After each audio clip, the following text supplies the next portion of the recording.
It's time for America Outdoors Radio. The fast-paced hour of outdoors radio ahead is not only awesome, but unlike those other shows, you can actually sleep in for this one. Better still, we've got a special Pacific Northwest edition for you, sponsored by Northwest Sportsman Magazine. You won't find this version of America Outdoors Radio anywhere else. It's the Pacific Northwest edition of America Outdoors Radio. Brought to you by Fox Sports 1380 KRKO. Welcome to another week of the great outdoors here in the Pacific Northwest. Tom Burlingame with XL Charters has been attending salmon season meetings as part of the North of Falcon process, and he's got some insight on what the fishing may look like in the Strait of Juan de Fuca this summer. Speaking of salmon fishing, we've got another Vancouver Island destination to tell you about this week, and this one is really close and easy to get to because it's located just a 30-minute drive away from Victoria at the southern tip of the island. That's right, you can hop that ferry out of Port Angeles and be there in no time at all. The lodge is called the Vancouver Island Lodge, and Ryan Chamberlain will tell you more about it at the end of this week's broadcast. But before we get there, it's time to tell you what's hot and what's not here in the Northwest. American Lake got a plan of nearly 5,000 rainbow trout on March 6th. Those fish should be acclimated to their new home water by now, and I'm guessing the fishing in this Pierce County lake should be pretty good this week. If you were bummed about missing out on the Central Washington Quincy Lakes trout opener, don't be. The lakes were iced over and unfishable on the first, but I can tell you, things are looking up. As of late last week, Martha and Kalish lakes near George were fishable, and several of the lakes in the Quincy Wildlife Area are thawing out. However, the road there is a mess and may or may not be open yet, so contact the Region 2 office in Ephrata before driving out there with your camper for a weekend of fishing. On the other hand, even if the northern access gate is closed, which is the only one they open anymore, you can still walk in and fish. On the combined trout and warm water fishing front, we've got a couple of reports to share from Lake Cassidy in Snohomish County, courtesy of NorthwestFishingReports.com. Last weekend, one angler reported hot fishing for pan-sized rainbow trout, but only limited room to fish for them from shore. Another couple of anglers launched their pontoon boats not for trout, but for largemouth bass. The fishing wasn't great, but they did eventually land one 9-inch largemouth to get on the board for their first bass of the year. Turning to the saltwater of Puget Sound,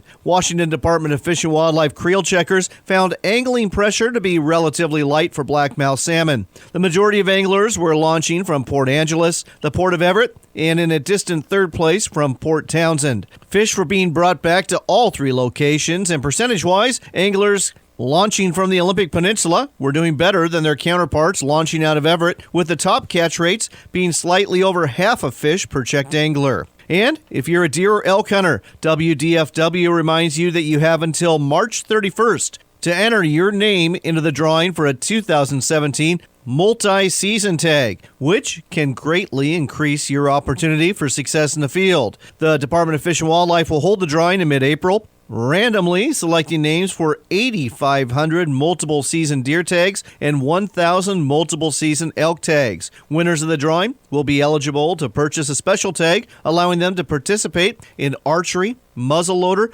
and modern firearm general hunting seasons for deer or elk in 2017. The deadline to purchase that tag, if you're drawn for it, is July 31st. So there you go. That's what's hot. And what's not? And a little hunting news to boot, here on the Pacific Northwest edition of America Outdoors Radio. And with that, let's head to this week's national edition of America Outdoors Radio. Are you an outfitter, sporting goods retailer, boat dealer, or someone else in the outdoors industry? If you are, you know targeted advertising works best, and what would work better than advertising with America Outdoors Radio? Our hour-long show is heard throughout Seattle, Everett, and the East Side every Saturday morning, and your message will be heard there too. Want to find out more? Contact me, John Cruz, through my website at AmericaOutdoorsRadio.com.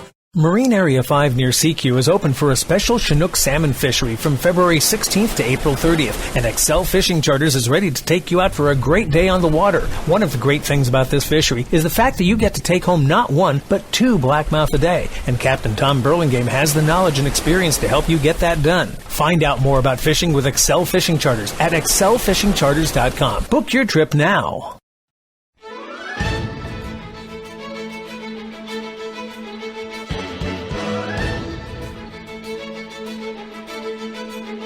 It's time for America Outdoors Radio, the show that covers the outdoor scene across the US of A and the entire continent. Fishing, hunting, conservation, outdoor recreation, and great destinations, we cover it all every week. It's your country, your outdoors. Let's explore it together with your host, John Cruz.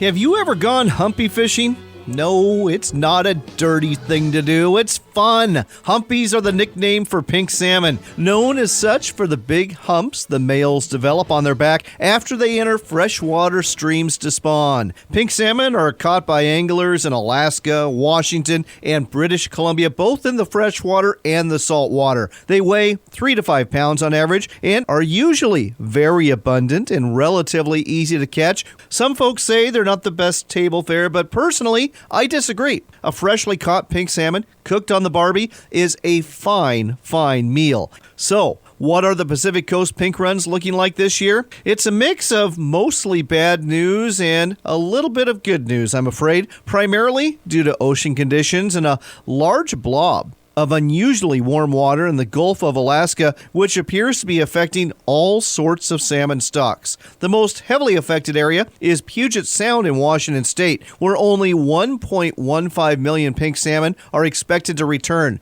about 20% of the long-term average. Heading north to British Columbia, the runs coming through the Strait of Georgia are expected to be average to maybe below average, but should provide anglers some opportunity. However, the forecast on the famed Fraser River in British Columbia is down because only about half the average number of salmon fry were seen in the river last spring. And in Alaska, 2016 was a very bad year for pink salmon, where the Alaska Journal reports commercial harvests in Kodiak, Prince William Sound, and Lower Cook Inlet came in woefully under forecast projections. The total state harvest was the smallest since the 1970s. On the other hand, the Fisherman's News reports biologists with the Alaska Department of Fish and Game are predicting a run of 43 million pink salmon in southeast Alaska this year, which is considered a strong run and will be above the recent 10-year average of 39 million humpies. So I guess there is a silver lining for all of you pink salmon fishing aficionados out there. Turning to the show this week, we'll be talking to a new boat manufacturer that's coming to the U.S., making recreational fishing boats, some of them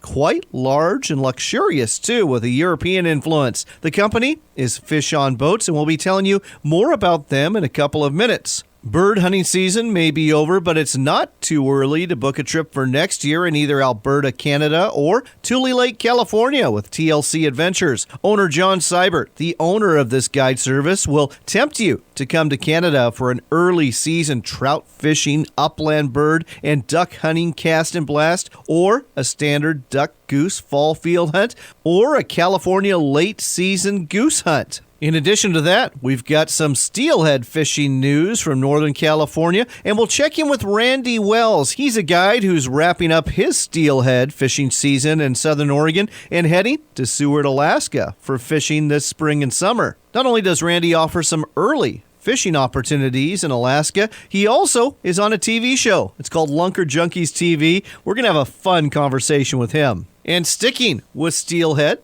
we'll also talk to Randy Lato with All Ways Fishing Charters. He's fishing the Olympic Peninsula at the northwest tip of the continental United States in Washington for big native steelhead, and he'll tell you about opportunities later this spring to fish for lingcod, sea bass, and halibut too. Throw in a couple of big outdoors news stories, and we've got a lot coming at you. So step off the dock and climb on board, because we're going to tell you about some really cool fishing boats. Folks, if you were at the big Seattle Boat Show this year, you probably noticed a new player in town, Fish on Boats. They make, well, a couple different types of boats. They make some center cockpit open boats for anglers. They make some big yachts that you can also fish out of. And like I said, they are brand new in the U.S. With us here to tell us more about Fish on Boats is the owner, Tony Peterson. Tony, welcome to the show. Well, thank you very much, John. Appreciate you interviewing us. Well, Tony, it's always exciting to have a new player in the mix because it means more opportunity for anglers and boaters out there. Tell us a little bit about Fish on Boats and how you differ from a lot of the boats that anglers are currently seeing for saltwater and big water purposes here in the U.S. Well, we're very excited, obviously, having a new line of boats. We put a lot of time and effort into these boats. They're basically designed in Europe, so they have a very nice European design to them. They're also very functional. We call it the center cockpit, the 523. It has a nice walk around with very deep wells. The cockpit itself is fully enclosed with a rear sliding door, making it a terrific boat for the Northwest from a weather perspective as well as from a safety perspective, because we're able to walk around these deep wells all around the boat. So from a fishing platform all the way through to just boat handling and getting to the dock and tying up. So you have two series of boats, for lack of a better word, the 3 Series and the 5 Series. We'll start with the 3 Series, which are these center cockpit open boats that you just described. And they really do have a different look, and I guess it's that European influence. Not only that, but your boats, both the 3 Series and 5 Series, they come in at a lower price point than the competitors. How do you manage that? Well, we have a fairly state-of-the-art factory. And the factory is owned by a good friend of mine who owns a shipyard, and he builds them to our design, our specification for us. And although the price point is incredibly good, the quality is actually superior. I mean, I'll give you a good example. It's pretty hard nowadays to purchase a glass boat that is hand-laid. Most of the manufacturing in glass boats today is what they call a chop, which is kind of like a spray gun that chops the fiberglass and resin at the same time and essentially sprays it on, versus hand laying these big sheets of fiberglass mat, which obviously make the hull much stronger. Well, I'll tell you what, Tony, if you're going to own a company that manufactures boats for anglers and for boaters, it's pretty nice to have a friend who owns a shipyard. I've got to admit, that definitely has got to help with the price point. Let's talk about the 5 Series. And I guess I would describe these, looking on your website, as yachts you can fish out of. They are big and they are beautiful. How big do they get? And tell our listeners more about those. Yeah, I just very quickly again, the 3 Series are basically a center cockpit. The 5 Series end up being a enclosed cockpit, but all of the boats are what we call walk-around. So you have a very deep, wide walk-around, which makes them extremely unique, as it were, in terms of their design. And they do have kind of a yacht appearance, although they're very functional as obviously fishing boat. The smallest one we make is the 522, which is a 22-footer. Again, has a nice little V-berth in it, fully enclosed pilot house, and a fairly good-sized fishing area. So incorporated in even the small boat, we have a fully functional marine head, little sink, and a little V-berth. So it really kind of makes very good family boat as well. Then we jump up to the 530, which is a 30-foot boat, very similar looking boat to the 22, except for everything is much, much larger. And then from there we jump up to the 44-foot, which is, as you mentioned, kind of a yacht you can fish off of. But it is designed specifically for fishing, so makes for a great offshore fishing vessel as well as a good family cruiser. I'll tell you what, just looking on the website, I would love to see these in person. Where can folks actually see your boats and find out more about them? Well, like I said, we are a new company. We do have a demo center in Ferndale, Washington, which is close to Bellingham at the marina, Sandy Point Marina. We are also actively looking for dealers throughout the United States and hope to be able to have many more places where people can view and test these boats. All right, so whether you are maybe a boat dealer listening in today or somebody who wants to check out this new line of boats, go to their website. It's fishonboats.com. Really simple, fishonboats.com. Check them out. Again, they're a new player in town, and they've got something worth looking at. Tony, thanks for telling us all about this on America Outdoors Radio. Well, thank you very much for the opportunity, John. I appreciate it.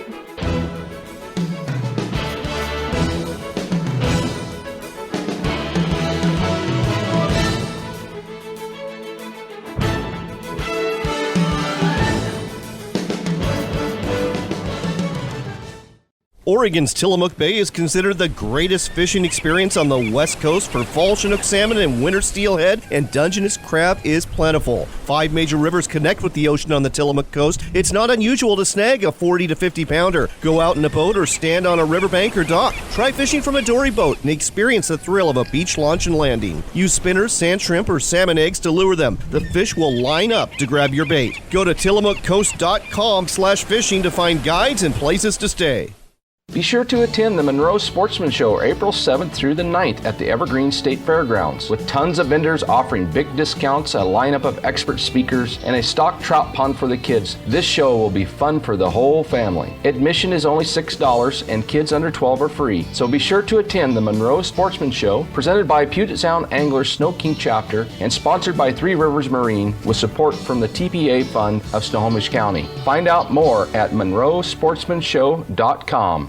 Master Marine in Mount Vernon, Washington specializes in fishing and fun. We offer 7 brands of boats, including Osprey, Sea Sport, Sea Dory, Tomcat, Lund, Weldcraft, and Thunderjet. We also offer Suzuki, Yamaha, and Mercury motors. In other words, no matter what you're fishing for, we've got the boat for you. Drop by Master Marine at 330 East Blackburn Road in Mount Vernon to see what's on the lot, or go online to mastermarine.com. That's mastermarine.com.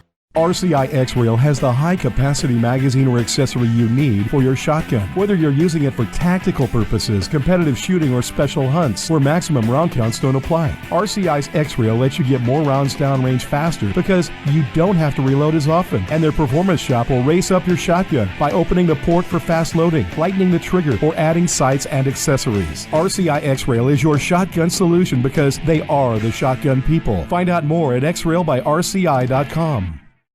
Looking for the safest, most stable riding boat on the market? Welcome to Stabicraft. Born in New Zealand, Stabicraft has a built-in reputation for making the most seaworthy boats on the market. Heavy gauge aluminum chambered boats with models ranging from 14 to 29 feet in a variety of configurations to suit all your needs. Check out the all-new 2750 center cab, a walk-around design for the Northwest market, and packed with industry-leading features to suit all types of fishing, allowing you to adventure with confidence. Book a test ride today at stabicraft.com.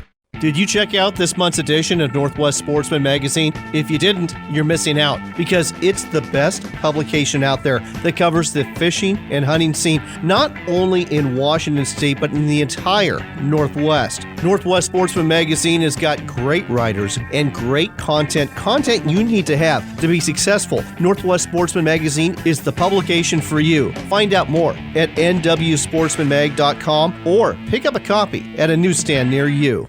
Be sure to attend the Monroe Sportsman Show April 7th through the 9th at the Evergreen State Fairgrounds, with tons of vendors offering big discounts, a lineup of expert speakers, and a stock trout pond for the kids. This show will be fun for the whole family. Admission is only $6 and kids under 12 are free, so be sure to attend the Monroe Sportsman Show, presented by Puget Sound Anglers Snow King Chapter and sponsored by Three Rivers Marine with support from the TPA Fund of Snohomish County. Find out more at monroesportsmanshow.com.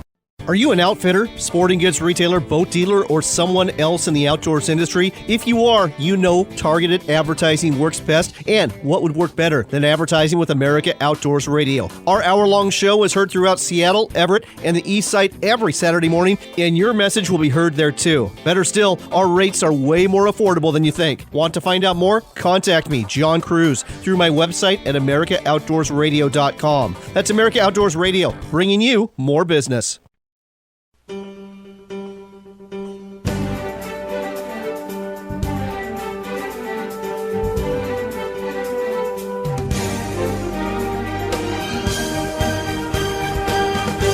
You're back with America Outdoors Radio. I'm John Cruz, and this portion of the show is brought to you by California Sportsman Magazine. It's the monthly publication that covers not just fishing, but hunting too in the great state of California. And speaking of hunting, we're about to talk to a guy that offers a little bit of hunting for geese in the spring in California and a lot of hunting for geese and ducks and more in Alberta, Canada. His name is John Seibert. He's with TLC Adventures. John, welcome to the show. Well, thank you. Nice to be here. I appreciate you having me on. Well, John, I'll tell you what, hunting up in Alberta has been on my bucket list for a long time because I've heard how great the hunting can be in the early season up there. And I thought that we'd go ahead and spend some time talking about that opportunity. And we'll start off at the beginning, so to speak, because I understand in early October, you not only offer hunting trips, but cast and blast trips where folks can go fishing too. Tell our listeners about that.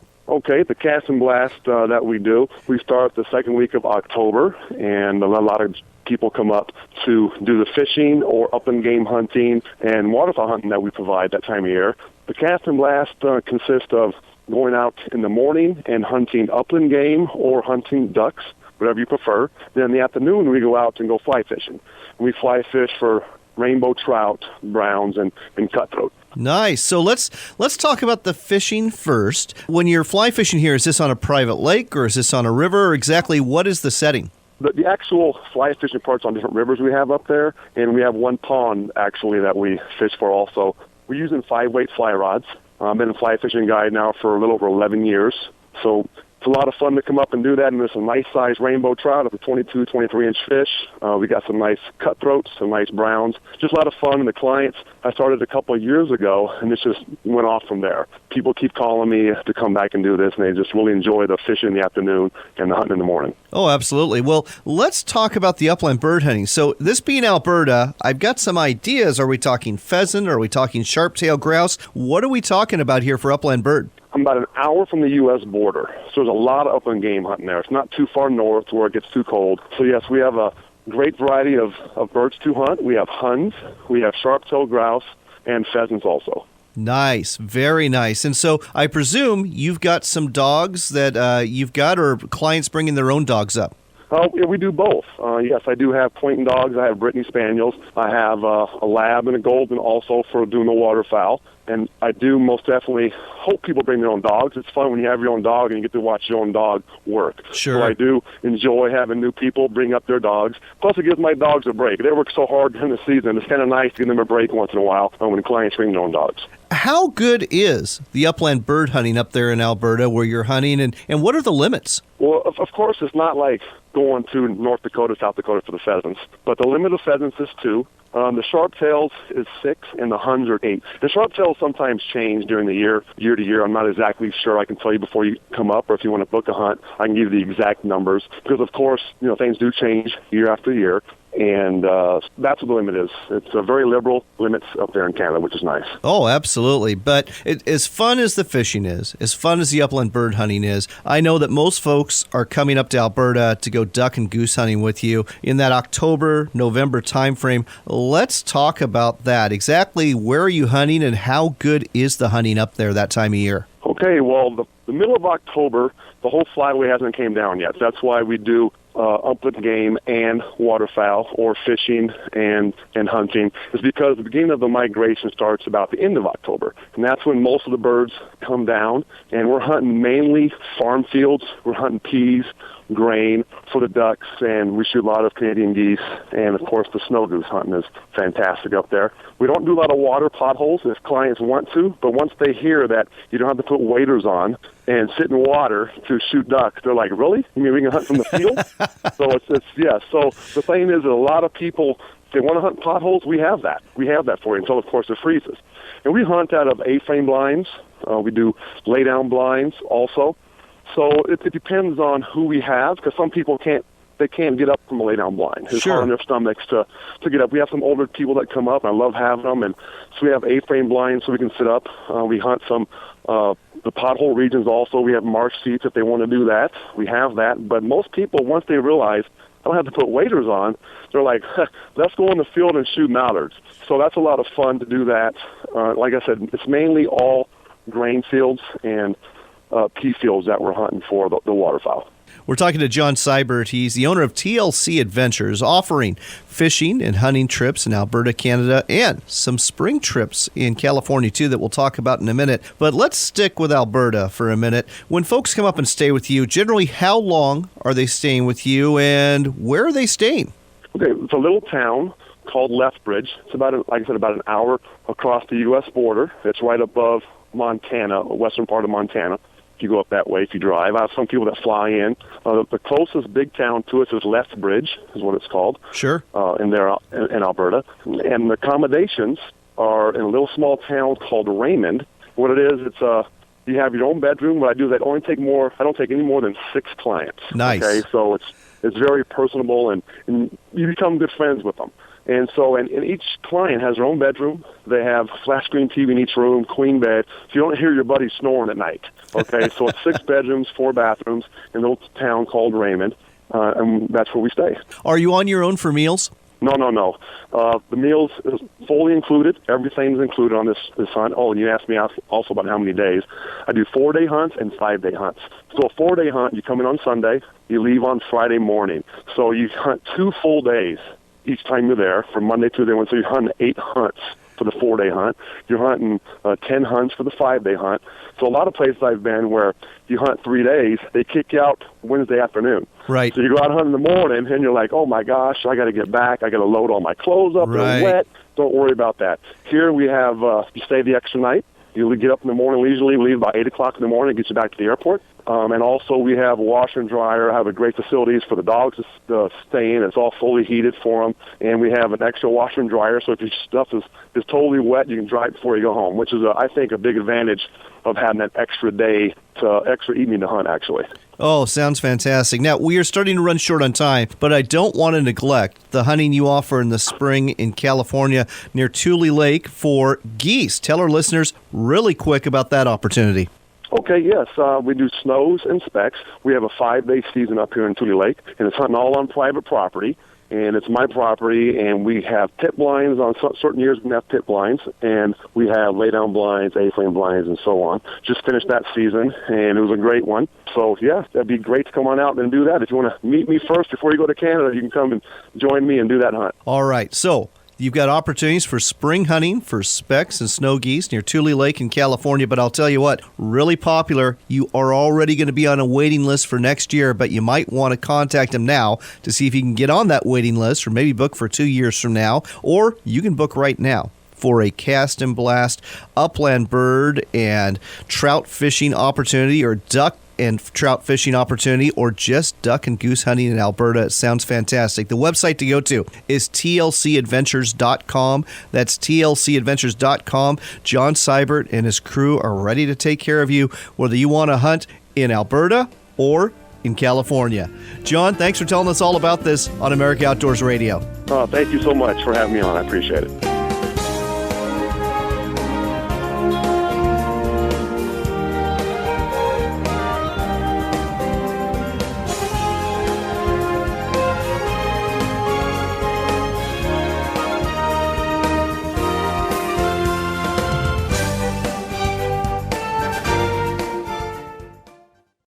Grays Harbor Unders makes the performance-based layer clothing you want and need, whether you work, hunt, hike, fish, run, or ride in the great outdoors. If you work up a sweat, Grays Harbor Unders are for you, because their unique dual-layer fabric removes moisture from your body and keeps your skin dry, even when the outer layer is completely wet. It's a base layer like no other. Get you some at ghunders.com. That's ghunders.com for the best performance-based layer you'll ever wear.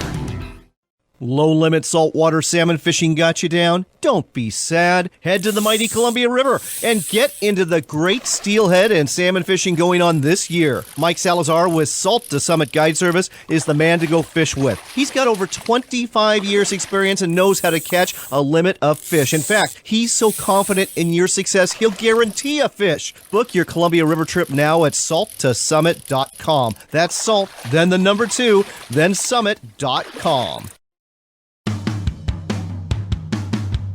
It's time for another local shot of the outdoors. It's the Pacific Northwest edition of America Outdoors Radio, and you'll only hear it here on Fox Sports 1380 KRKO. Next on this Pacific Northwest edition of America Outdoors Radio, we're checking in with Tom Burlingame. He is the owner of XL Fishing Charters, and he's taking a break from fishing Marine Area 5 out of CQ, where the fishing's been very good, by the way, for blackmouth salmon, to attend the North of Falcon process, where salmon season season setting is taking place. Tom, we talked about this last week on the show. A lot of the forecasts don't look very good for the Sound. What do you expect things to look like over there near Neah Bay and CQ this summer? Well, John, all the forecasts affect us because all the fish go by us. So those low forecasts in the Sound will affect us on the Chinook side, and the coho forecasts on the coast, some of which are low, will affect us on the coho side. But all in all, it looks about the same or better than last year.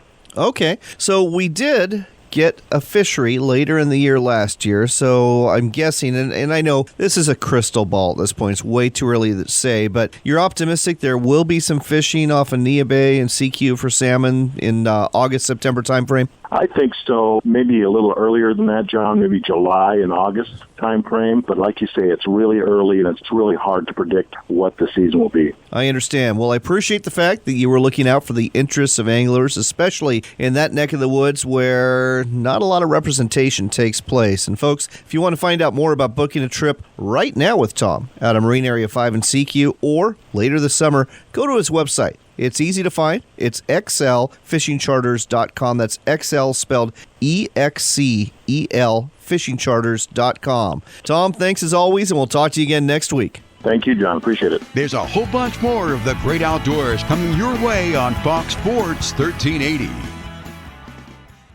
Marine Area 5 near CQ is open for a special Chinook salmon fishery from February 16th to April 30th, and Excel Fishing Charters is ready to take you out for a great day on the water. One of the great things about this fishery is the fact that you get to take home not one, but 2 blackmouth a day, and Captain Tom Burlingame has the knowledge and experience to help you get that done. Fish on!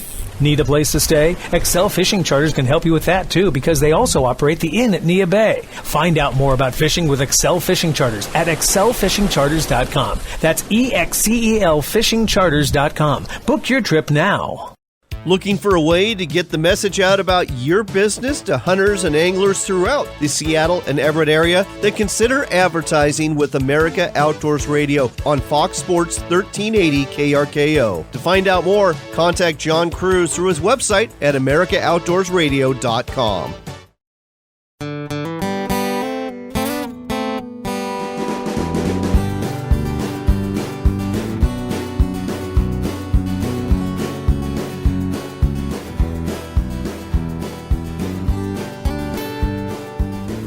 Welcome back to America Outdoors Radio. I'm John Cruz, and our next guest is a guide that's going to take you from Southern Oregon all the way to Alaska, and that's good because this portion of the show is brought to you by the Alaska Sporting Journal. It's the monthly magazine that covers not just fishing in Alaska, but also hunting and outdoors adventure. Look for it at a newsstand near you. The guide in question we're talking to is Randy Wells, very well known along the Southern Oregon coast as a steelhead and salmon man.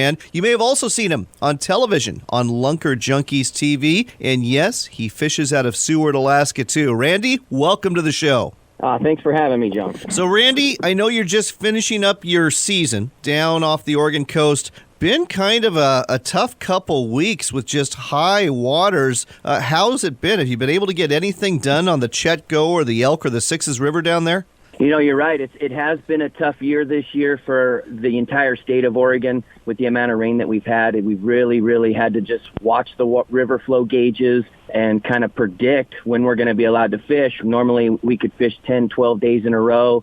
This year, we've been able to fish 3 to 4 days in a row and then off for 10 or 12 days. So it's been pretty tough. Right now, it's supposed to be fishing today, but the Elk River was at 5.7 today. And 24 hours ago, it was at 7.1, so it's dropping. It needs to be below 5.3, so I will be fishing it tomorrow and for a few days this week. The Chetco is still currently at flood stage, but it's going to be dropping into shape supposedly by the end of next week, so I'll be finishing up the week on the Chetco. And the Chetco closes on March 31st, and normally the river's full of downers by now. It's had so much water, it is still got a ton of bright fish coming in on the days that we can get out there. The plunkers are still catching bright fish there as well. And that's what I want to talk about next. When people talk about fishing for steelhead in Oregon, winter steelhead, it seems that the North Coast and those Tillamook rivers get all the press, and that's probably because they're so easily accessible for Portland anglers and even for Seattle anglers to come down for a weekend. But we're selling the southern coastal rivers short, aren't we? I mean, you've got some great steelhead fishing down there.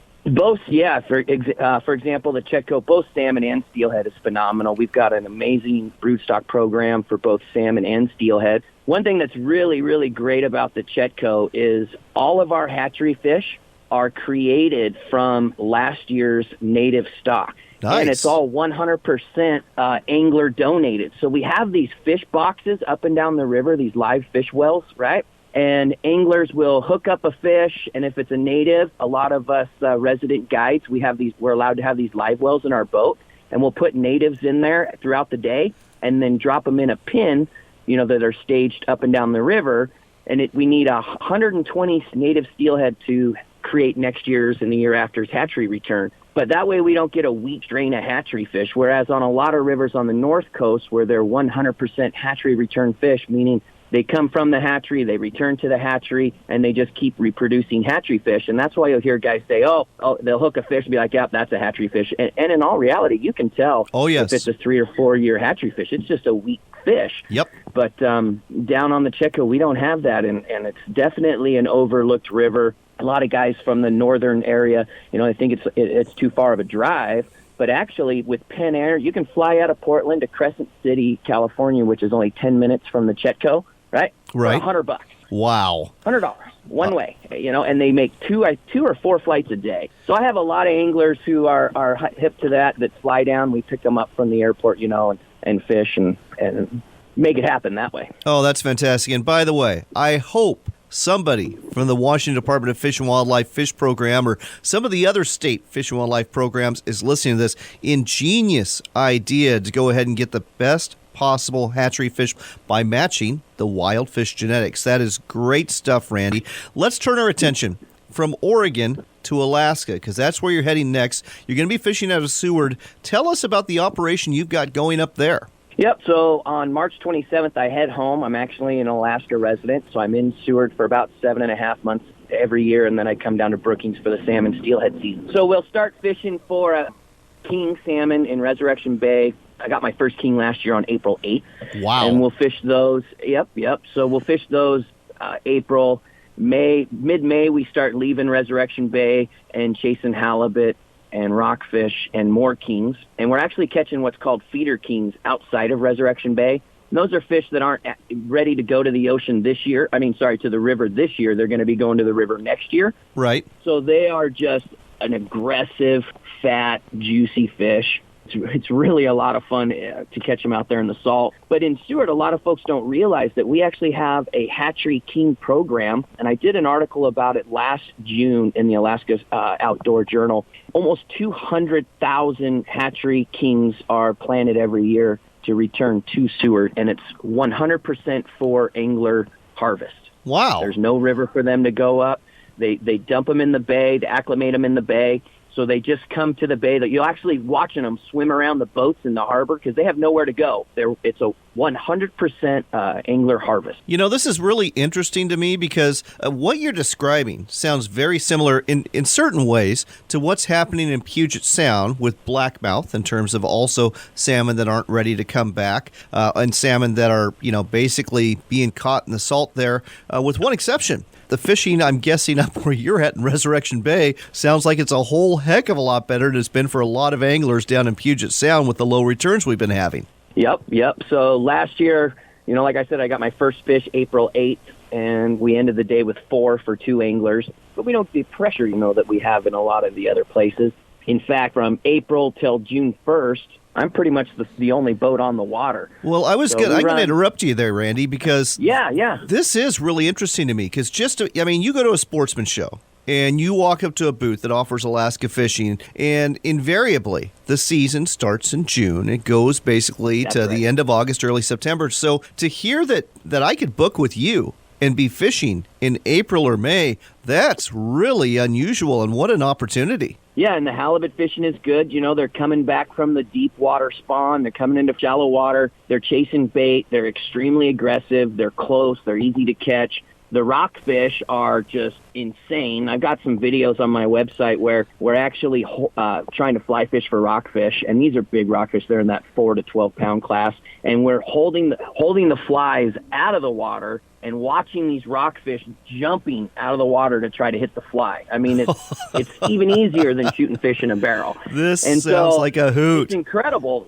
April, May, and nobody's around. You know, I've got a select group of clients that fly up to fish with me every year. And you know, if you're not focused on trying to fish the Kenai for any of those fish, there's no reason to wait till June, you know, to come to Alaska and fish. And let's talk about one more thing. We got about a minute to do it. And that's the fact that not only do you produce videos, you are on videos, specifically on Lunker Junkies TV. Where can folks see you on TV? And tell our listeners very quickly about this show. You know, what's great is just yesterday we finalized the Lunker Junkies TV for the last few years could only be viewed on Comcast in Oregon and Washington, and then in Alaska on Fox. But yesterday, we finalized the documents. We're going to be on the Pursuit channel. Every house in America that has DirecTV or Dish Network gets the Pursuit channel. It's not an additional package. It comes with your basic channels, and we'll be on every Thursday throughout all of America. 42.5 million viewers will now be able to watch it. And the show's an incredible show. It's a how-to show. You know, it's not a goofy show. It's not a reality show. It's 100% technique driven. And my goal with every episode is that anglers will learn about an area, learn about a technique, learn about, hatchery programs. We do all types of interviews, and I try to incorporate the articles that I write into an episode. So a lot of times if you see a Lunker Junkies episode, odds are you could go back either in Northwest Sportsman or Alaska Sporting Journal and find an article that I wrote to relate to that episode. All right. Well, we have got to go. But, folks, again, the TV show on the Pursuit channel, Lunker Junkies TV, sponsored in part, by the way, by Northwest Sportsman Magazine, which is also one of our sponsors. And if you want to go fishing with Randy, whether it be in Oregon or an early opportunity in Alaska that you're not going to find anywhere else, go to his website. It's OregonFishingAdventure.com. That's OregonFishingAdventure.com. One more time, OregonFishingAdventure.com for both Oregon, Southern Oregon, and Seward, Alaska fishing. Randy, thanks for sharing all of this with us on America Outdoors Radio. Thank you.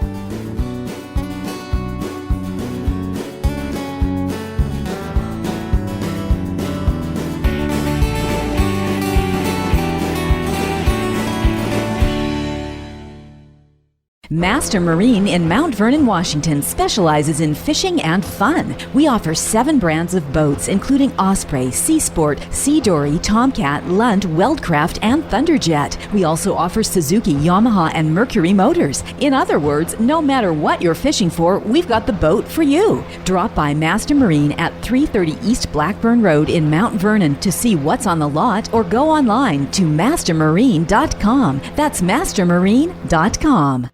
Low-limit saltwater salmon fishing got you down? Don't be sad. Head to the mighty Columbia River and get into the great steelhead and salmon fishing going on this year. Mike Salazar with Salt to Summit Guide Service is the man to go fish with. He's got over 25 years experience and knows how to catch a limit of fish. In fact, he's so confident in your success, he'll guarantee a fish. Book your Columbia River trip now at salttosummit.com. That's salt, then the number 2, then summit.com.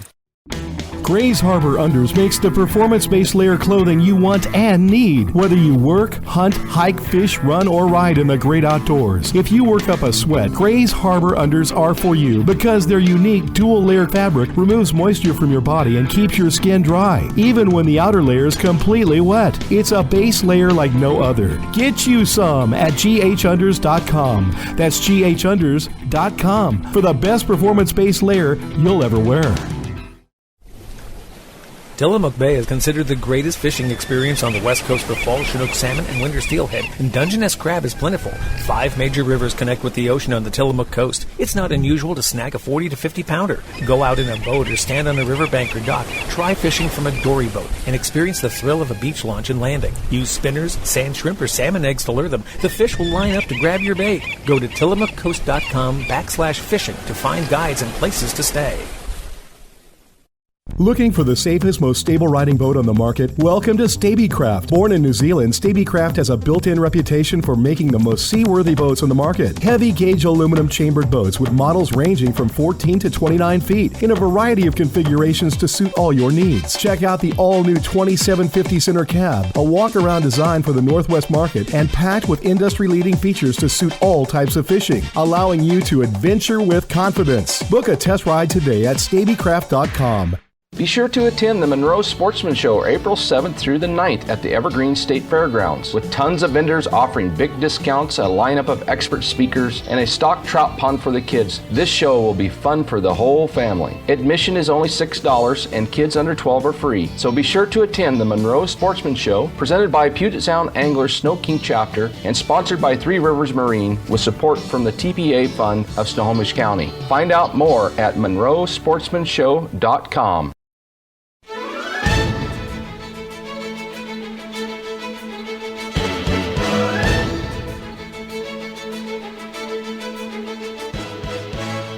You're back with America Outdoors Radio. I'm John Cruz. This portion of the show is brought to you by the American Shooting Journal. It is the magazine that every month covers the shooting scene and the firearm scene and the tactical scene throughout North America. Look for it at a newsstand near you. We've got a mix of national and West Coast news this week, and we'll start off with the big news, the Gander Mountain implosion. Yes, it's now official. From multiple media outlets, from Gander Mountain itself and from AL.com, we learn the privately held St. Paul, Minnesota-based retailer filed for Chapter 11 protection last Friday. The retailer is going to close 32 underperforming stores as part of restructuring. Now, Gander Mountain operates some 116 stores in 23 states. We're going to go through the store closings for you. They're taking place in Alabama, in Georgia, in Illinois, in Indiana, Minnesota, New York, North Carolina, Tennessee, Texas, which has 10 stores closing, West Virginia, and Wisconsin. Some of the notable stores include Montgomery and Tuscaloosa in Alabama, Augusta in Georgia, Springfield, Illinois, Greenfield, Indiana, Rogers, Minnesota, New Hartford, New York, Raleigh, North Carolina, Chattanooga, Tennessee, Charleston in West Virginia, Germantown in Wisconsin, and Houston in Texas. So, now it's time for a little opinion and analysis from yours truly about who really loses out here. And I can tell you, it's not the guys in the suits in the ivory towers in St. Paul so much as it is the employees of the affected stores. They're going to be losing their jobs in a hurry, and being retail employees, it's not like they're making a whole ton of money in the first place. Who else loses? The consumers in the area, of course. It's nice to have stores like Gander Mountain because they really offer one-stop shopping for the outdoors enthusiast. Who else loses out in a Chapter 11 bankruptcy? The businesses who do business with Gander Mountain. They lose out on all the profit from all the goods that are in their stores. The moment that Gander Mountain declared bankruptcy was the moment that those stores lost the ability to take their product back and not suffer a loss. That's right. Anything that's in those stores right now, they're going to get little or nothing out of the sales of those items. Bankruptcy. It's not pretty. I do hope Gander Mountain makes it out of this. They're a long-established chain, and I wish the best for them, but a lot of people are going to be hurt in the process in the weeks ahead. Moving on to another story, the Nature Conservancy is moving to protect lands in 3 northwestern states. They've created maps identifying key landscapes in several states most likely to sustain native species amid climate change, and they're distributing money to protect private lands in those areas through use-limiting easements or outright purchases. The group says it has $6 million that it's distributing among land trusts in Idaho, Oregon, and Washington. Those land trusts at the local level must come up with 5 times the amount in matching funds for the approved easements or acquisitions. One of the recipients is the Columbia Land Trust, which is getting $700,000 to preserve 3,200 acres of the Klickitat Canyon Forest in south-central Washington state along the Klickitat River. The land is about 38 river miles upstream from where the Klickitat enters the Columbia. Sherry Kearney, the group's forest conservation director, said the Land Trust was aware of how unique and beautiful the area is. It has Douglas fir, ponderosa pine, eagles, falcons, and other wildlife, but according to Kearney, we didn't have a true understanding of its significance until looking at the Nature Conservancy maps. The land is being purchased from the Hancock Timber Resource Group. Kearney says the land trust intends to keep the area open to the public. You can find out more about the Nature Conservancy, a group that keeps several of their managed lands open for outdoor recreation like fishing, hunting, wildlife watching, and hiking by going to natureconservancy.org. Humboldt Steelhead Days continues through March 31st in Northern California, a contest taking place on the Trinity, Mad, and Eel Rivers where you can win up to $1,000 for catching the biggest fish. As of Sunday, the first place steelhead on the Trinity River was a 27.5-inch hatchery fish caught by Chris Edwards. Corey Adams caught and released a 27-inch steely while fishing with guide Kenny Priest for the current first place fish on the Eel River, and John Boak caught and released a pig of a fish out of the Mad River weighing 18.8 pounds and measuring 36 inches long on the 1st of March for a steelhead that may be hard to beat. The contest continues through the 31st, and there's also a photo contest too, where you are urged to capture the essence of fishing on these rivers. You can find out more about both contests and about these great steelhead streams by going to HumboldtSteelheadDays.com. Next on America Outdoors Radio, we're taking you to the northwest tip of the continental United States. It's the Olympic Peninsula, and if you go there right now, you've got a good shot at tangling with a big, wild steelhead. With us here to tell you more about it is Randy Lado. He is the owner of Always Fishing Charters. Randy, welcome to the show. Good morning. Good morning, Randy. Where have you been fishing the last couple weeks, and how's the fishing been? It's been a little tough out here on the peninsula, mostly due to weather conditions. A lot of up and down stuff that makes it tough to actually, draw your people over for a good day. But you get it on the drop, and it's good. We went out Saturday and got 3. One was over 20 pounds. He wasn't very photogenic. We didn't get too many good pictures or measurements, but he was a brute. For those of you who are listening outside the Northwest, the northwestern United States has just been hammered with rain the last couple of months, and it's really made it tough to time the rise and fall of the rivers. You always want to get those rivers when they're dropping and the water is clearing. That's what Randy's talking about here. And as for a 20-pound wild steelhead, folks, that is on the bucket list of any serious steelheader out there. They are beautiful ocean-going rainbow trout, and as you just heard, they can get really big. How long is this wild steelhead fishery going to last on those Olympic Peninsula rivers? Yeah, it goes through April on the Quileute system, and April 15th on the Hoh. And if you were to recommend one river to target between now and the closure, would you be going for the Quileute? Would you be going for the Hoh, or maybe another river? Well, if the Hoh's in shape, it can kick out some really nice fish. That's definitely a nice river. And it usually has color with the glacial runoff, so, if it does have a lot of pressure, it's not highly affected. Unlike, when the Quileute rivers clear up, a lot of pressure can hamper the fishing. Let's turn our attention to how you're catching these fish, because there's 100 different methods to catch steelhead, but I'm guessing there's a couple that work really well on the Olympic Peninsula in the early spring. Why don't you tell our listeners what they are? Bobber dogging is probably one of the most effective ways. It's just like drift fishing, but with a indicator. I think, too, that the fish, like the people, miss a lot of bite to where, that little drag on the bobber when they grab a hold kind of gets the point in there a little bit and gives you a better chance at the fish for some of these very light biters. Are you fishing bait like salmon eggs or shrimp, or what are you fishing? No, we're not allowed to use bait this year. We were allowed to through February 15th, but now it is all restricted. It's all scentless, baitless. Okay. What are you fishing under those bobbers right now? A lot of yarn. Oh, interesting. Yep, a lot of yarn, and I've been using yarn for several years. The bait restriction did not bother me one iota. And one other question for you. When it comes to these, especially these glacial waters, what kind of colors do you use for that visibility so that the steelhead are seeing them? Brighter colors for darker water, a little more chartreuse on the darker water, a little more light color, champagne, salmon egg color for clearer water. Fair enough. Now, I know, Randy, that you're using a drift boat to fish these Olympic Peninsula rivers, but come late April, you are heading over towards La Push, which is a small port on the west coast of the Olympic Peninsula, and you've got a nice 28-foot boat, and you're taking clients out for lingcod, some of the tastiest fish you'll ever eat, folks, and sea bass, too. Tell our listeners about that. Yes, I got two options there. We have the rock pile 10 miles offshore. To do a regular bottom fish trip, we can go out to the rock pile, get our lingcod, come back into the rocks, play around with the sea bass. And then I have offshore stuff for the trophy lingcod. We go out 30, 35 miles and pick on the big boys, or girls, I should say.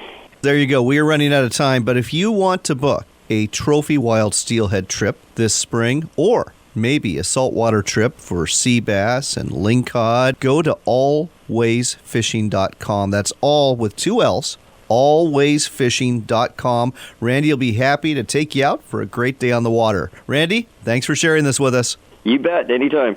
We hope you enjoyed this week's broadcast. If you get a chance, go to our website at AmericaOutdoorsRadio.com and visit our Facebook page and like it too. You'll find that at America Outdoors Radio. We've also been playing with a new podcast. It's actually a podcast you can download onto your Android phone through Google Play. It's called Podbean, and you can find the website at podbean.com, or again, just look for Podbean through Google Play and look for the podcast being distributed by America Outdoors Radio. Another place to hear us is online at WRVO Radio. That website, RenoViolaOutdoors.com.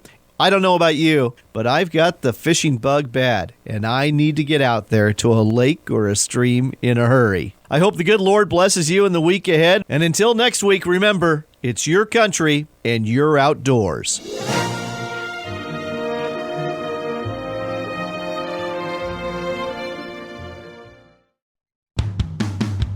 It's time for another local shot of the outdoors. It's the Pacific Northwest edition of America Outdoors Radio, and you'll only hear it here on Fox Sports 1380 KRKO. Next on our Pacific Northwest edition of America Outdoors Radio, we're going to wander down to the floor of the Central Oregon Sportsman Show. That's the background noise you're hearing to introduce you to the owner of a easy-to-get-to Vancouver Island Lodge. We're talking to Ryan Chamberlain. He owns Vancouver Island Lodge, and folks, I know you've heard a lot about Vancouver Island Lodges, but you've never heard about this one, which is incredibly easy to get to if you live anywhere in the greater Seattle area. Ryan, exactly where are you located? We're 30 minutes from Victoria.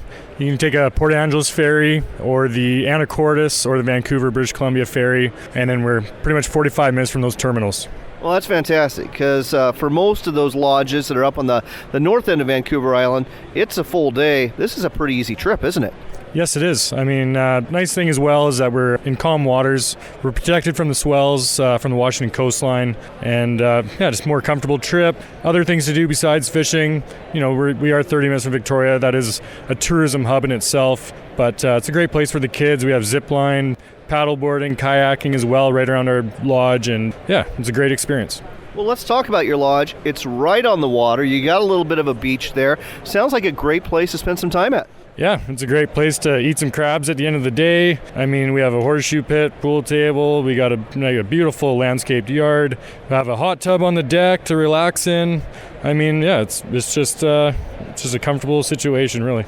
And as part of the package, I understand that you send folks to a couple of nearby restaurants that offer some pretty good food, too. You bet. Yeah, we have a restaurant next door. You just walk next door in the evening, order off a full menu. We take care of that. That's part of your package. There's another 120-year-old pub up the road, and it's got a lot of culture. That's where the zip lining is, and it's great.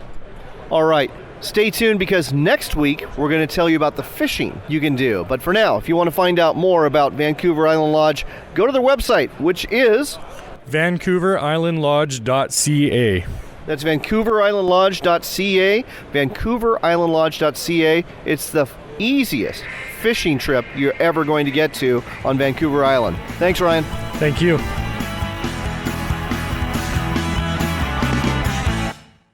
Looking for a way to get the message out about your business to hunters and anglers throughout the Seattle and Everett area? Then consider advertising with America Outdoors Radio on Fox Sports 1380 KRKO. To find out more, contact John Cruz through his website at AmericaOutdoorsRadio.com.